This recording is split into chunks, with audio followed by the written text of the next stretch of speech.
Sven wakes up from a dream about his wife. His daughter Charlie is deaf, so he tells her in sign language that they both overslept and are running late.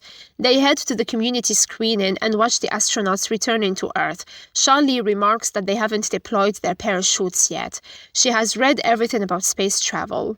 Her mother Paula gets distracted and refuses to deploy the parachutes despite her co-astronaut called Hadi pleading with her to do so.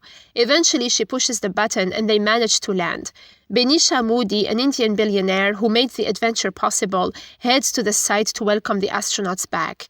Charlie says that Modi helped millions of people escape poverty and she wants to be just like her.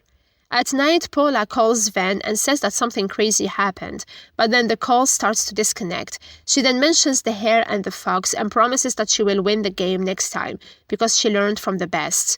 The next day, Charlie and Sven head to the airport to bring Paula home. They meet Rainer, who works at the Space Center. He's also Paula's boss. He promises Charlie to discuss his space adventure with her next time they meet. They spot Hadi's wife Mira and her boys who are waiting for Hadi. Mira's boys point out that the flight is delayed, where he encounters a Japanese woman crying. He then sees the police outside. He reunites with Mira, who says that the plane is gone. Sven and the other families head to their rooms. Sven keeps it together in front of his daughter, but eventually bursts out in tears as he hides in the bathroom. A flashback shows Sven, Paula, and their friends playing a board game called Fox and Hare. Sven comments that Paula has never beaten her daughter at the game. On the balcony, Sven drinks some alcohol offered by his neighbor. Sven regrets not listening to Paula and loses his cool.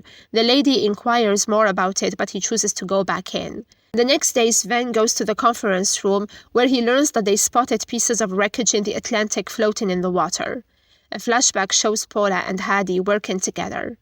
The federal police show up to interrogate Sven. They know that he talked to Paula before takeoff and she acted strange.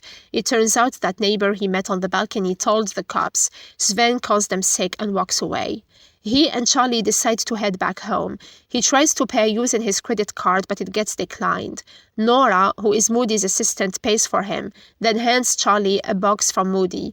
She finds inside a quote that reads, "Death is but a beginning." Sven explains that everything will be fine. Sven listens to a voicemail from Paula where she says that St. Nicholas Day is their 10-year anniversary and this time she wants them to do something big. Sven asks Mira if Hadi was acting strange. She says that he was because he had just come back from outer space. He mentions the voicemail and Mira urges him to be thankful he got to hear her voice one last time. However, he points out that he and Paula didn't meet on St. Nicholas Day, which is strange. Sven watches the TV clip of when the astronauts landed on Earth. He notices that it wasn't live. He asks Rainer for an explanation, but the latter reminds him that his wife just passed away and that he's just in shock. A flashback shows Charlie asking Paula how space smells, but they get disconnected. The next morning, Sven wakes up and sees Charlie watching the news talking about the plane crash. He tries to reassure her but ends up telling her that Paula might be dead. Just then, Sven gets a visit from two people, telling him that the air traffic control recorded fragments of a radio transmission. Sven listens to the message where Paula says she loves him. The woman asks Sven what Paula was doing in the cockpit.